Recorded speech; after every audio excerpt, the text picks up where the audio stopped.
বাংলাদেশে আমি আজ পর্যন্ত পরকীয়ার কোনো শাস্তি দেখি নাই। আত্মহত্যা পক্ষে আমি কখনোই না। আত্মহত্যা সবকিছু সমাধান না।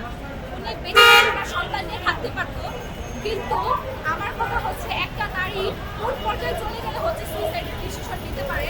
আমার মনে হয় এমন কিছু হয়েছে ওনাদের মধ্যে যেটা উনি সহ্য করতে পারে। বাংলাদেশে আমি আজ পর্যন্ত পরকীয়ার কোনো শাস্তি দেখি নাই।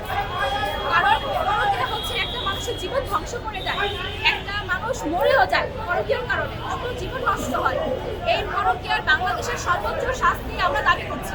এখানে দুজনেই জড়িত, কারণ ওনাদের আলভি আর তিথির জন্যই কিন্তু আজকে ইকরা নেই আমাদের মাঝে, এবং ইকরার সন্তানটা মা ছাড়া। আসলে বাংলাদেশে এই পর্যন্ত আমরা কোনো কিছুরই আর কি আমরা মানে সুষ্ঠু বিচার আমরা কখনো পাইনি, বা এটাও আশা করা যায় না। বাট ইকরা কিন্তু পার্সোনালি আমার কোনো কিছুই হয় না। আমি একজন বাচ্চার মা, সেই সুবাদে আজকে এখানে আসা। আমরা এখানে বিচার দাবি করতে আসছি। আলভি এবং তিথিকে আমরা আর মিডিয়াতে দেখতে চাই না। ওদের সর্বোচ্চ শাস্তি আমরা দাবি করি। মায়ের পরে সর্বোচ্চ স্থান হচ্ছে নানির, নানা নানি। তো আমি চাই রিজিকের কাস্টাডি হচ্ছে তার নানা নানির কাছে দিয়ে দেওয়া হোক, কারণ ও সবচেয়ে বেশি সেফ ওখানেই থাকে।